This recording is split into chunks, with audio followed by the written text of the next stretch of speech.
بسم اللہ الرحمن الرحیم۔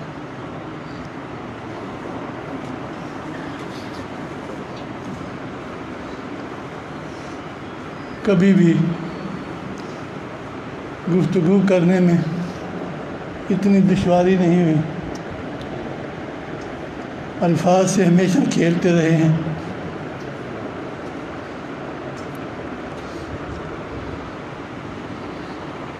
لیکن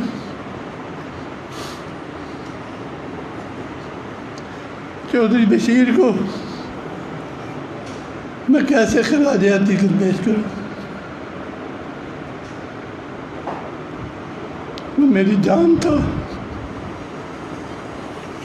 میری پہچان تھا، میری قوت تھا، میری طاقت تھا، میرا حوصلہ تھا،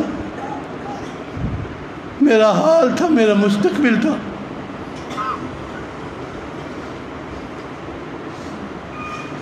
جیسے میرے بھائی وہابیوں کے مستقبل، اہل حدیث کی غیرت کی پہچان، مسلک اہل حدیث کی یلغار حافظ طارق محمود یزدانی صاحب چودھری صاحب کا تذکرہ کر رہے تھے۔ قرآن مجید میں انبیاء کا، صلحاء کا، منازلین کا، مفکرین کا تذکرہ ہوا ہے، تو وہ بطور اساطیر الاولین کے نہیں ذاکر صاحب، بلکہ ان فی ذالک لعبرۃ لأولی الابصار، جب اکابر کا تذکرہ کیا جاتا ہے تو اس لیے نہیں کہ کسی قصے کا تذکرہ مقصود ہوتا ہے، بلکہ اس کا مقصد، اس کا مدعا، اس کا ہدف یہ ہوتا ہے کہ ہم اس سے اپنے مستقبل کے کام کے لیے، اپنی ترجیحات کے تعین کے لیے رہنمائی حاصل کریں۔ میں جب گجرات میں آیا تھا اس وقت گجرات کی یہ کنڈیشن، یہ صورتحال نہیں تھی۔ ایک کٹڑے والی مسجد ہوتی تھی، ایک رونٹی والی مسجد ہوتی تھی، اور ایک نیم آباد پھاٹک والی مسجد اس وقت ہوتی تھی۔ اس وقت نہ ابھی مولانا یحییٰ والا تھے، نہ اور لوگ تھے، لیکن اس دور میں، اس شہر میں ایک بڑا فتنہ آپ کے پڑوس میں ابھی آپ سے گزر کر آئے ہوں گے، اس نے سب کا ناطقہ بند کیا ہوا تھا۔ ہم نے اس کو للکارا، احمد بن حنبل کی تاریخ کو سامنے رکھ کے ہم نے اس کو روکا، ہم نے اس کو ٹوکا، اپنے شہید بابا کی قیادت میں، کیونکہ شہید بابا کہا کرتے تھے کہ جس نے اپنے پاؤں کو پھول باندھے ہوئے ہیں وہ بازار حسن چلا جائے، ہمارے ساتھ وہی چلے جو تلوار کی دھار پہ رقص کرنا جانتا ہے۔ نہیں کسے کہ کشتہ نشد از قبیلہ مانیس، جو محمد کی عظمت و سربلندی کے لیے جان کا نذرانہ پیش نہیں کر سکتا، وہ ہمارا شریک سفر نہ بنے۔ اور اس شہر نے دیکھا کہ اہل حدیثوں نے فیصل چوک میں گجرات کی مذہبی تاریخ کا سب سے بڑا جلسہ کیا۔ فیصل گیٹ میں، بخاری صاحب کی مسجد میں، مرشد و مختوم علامہ احسان الہی ظہیر رحمۃ اللہ علیہ نے وہ تاریخی خطاب کیا کہ جس نے شہر کی صورتحال کو بدل کے رکھ دیا، شہر کی سوچ کو بدل دیا، شہر کی فکر کو بدل دیا، شہر کی ترجیحات کو بدل دیا، شہر کے اہداف کو بدل دیا، اور یہاں اہل توحید پوری قوت کے ساتھ پوری طاقت کے ساتھ، پوری توانائی کے ساتھ، پورے عزم کے ساتھ اس طرح نکلے کہ یہ پڑوس کا فتنہ پھر کبھی اپنے پر نہ نکال سکا۔ اور اس راہ میں مجھے ہمیشہ اپنے بھائی، اپنے دوست چودھری بشیر کی رفاقت اور معاونت اور معیت حاصل رہی۔ چودھری بشیر ایک ہمہ جہت شخصیت تھی۔ مجھے کچھ سمجھ نہیں آ رہی، ایک سرا ڈھونڈتا ہوں تو الجھ کے رہ جاتا ہوں، اس سے اچھا واقعہ ذہن میں آ جاتا ہے، اس کی طرف دیکھتا ہوں تو اس سے بھی لازوال ان کی جد و جہد نظر آتی ہے۔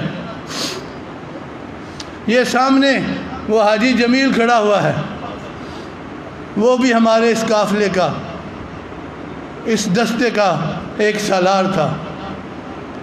چودھری صاحب کی شخصیت اس شعر کی مصداق تھی،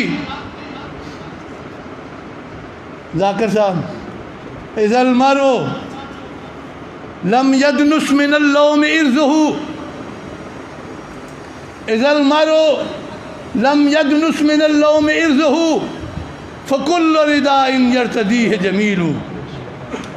جب انسان کی ردائے حیات پہ، زندگی کی چادر پہ کوئی سیاہ دبا نہ ہو تو وہ جس لباس میں بھی آئے اس میں خوبصورت لگتا ہے۔ اور چودھری بشیر تو دوستوں کے لیے ایک ڈھال تھا، ایک شجر سایہ دار تھا،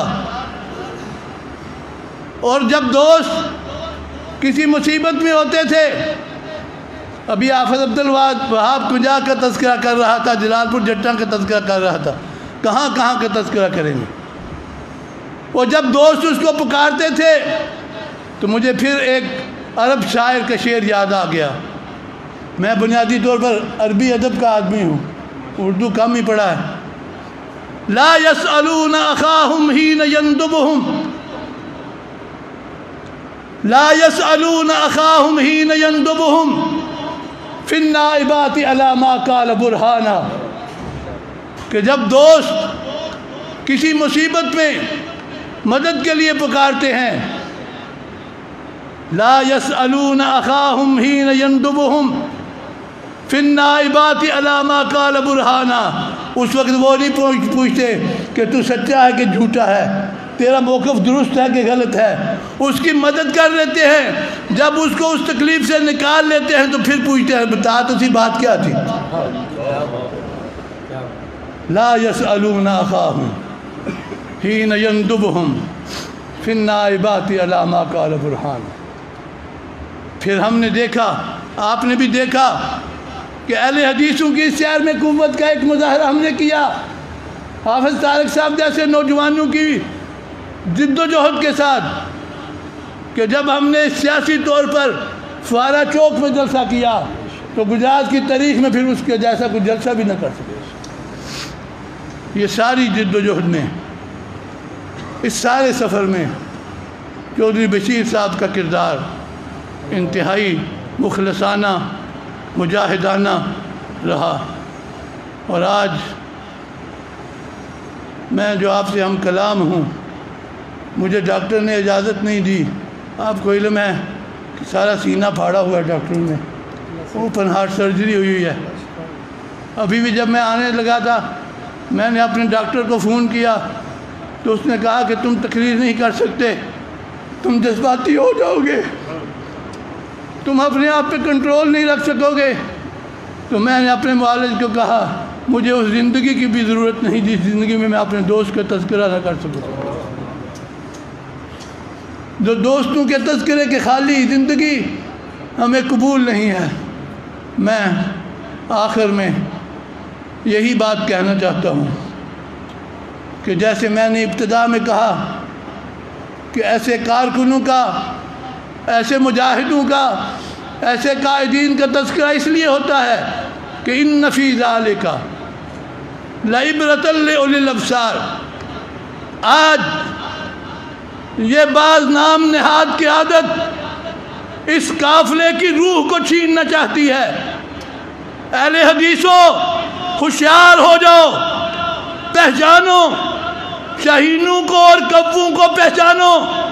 کچھ لوگ ایک منظم سازش کے تحت تمہاری روح کھینچنا چاہتے ہیں، تمہارا عزم توڑنا چاہتے ہیں، تمہارا حوصلہ ختم کرنا چاہتے ہیں، اور وہ سکون کی زندگی، چین کی نیند سونا چاہتے ہیں۔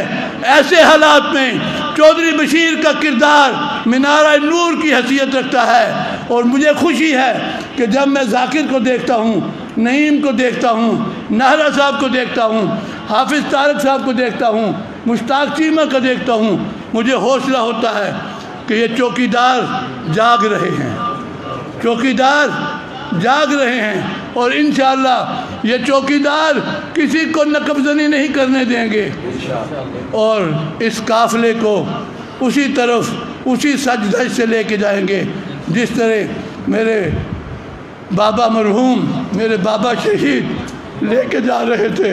اور وہ کیا راستہ تھا؟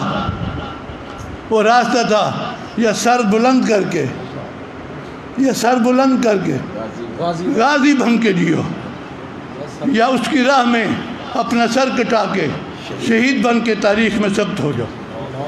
ہمارے لیے اور کوئی راستہ نہیں ہے، اور کوئی طریقہ نہیں ہے، اور کوئی منہج نہیں ہے۔ ہمارا منہج یہی ہے کہ اس قافلے نے یا تو اللہ کے دین کی سربلندی کے لیے غازی بن جانا ہے یا پھر شہید بن جانا ہے۔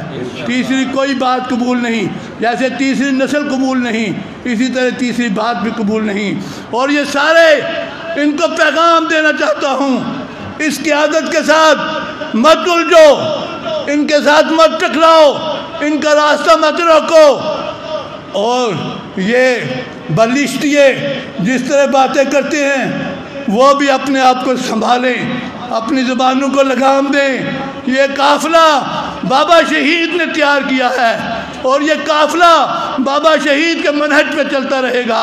یہ قافلہ چودھری بشیر جیسے کارکنوں کا قافلہ تھا، یہ قافلہ محمد خان نجیب کا قافلہ تھا، یہ قافلہ حبیب الرحمن جزانی کا قافلہ تھا، یہ قافلہ حافظ عبداللہ شیخ پوری کا قافلہ تھا۔ اور اس قافلے میں جب جھوم کے شیخ القرآن مولانا محمد حسین شیخ پوری قرآن پڑھا کرتے تھے تو یہ قافلہ وجد میں آ جاتا تھا، اس کی منزل اس پہ روشن ہو جاتی تھی، اس کی راہیں اس پہ کھل جاتی تھیں۔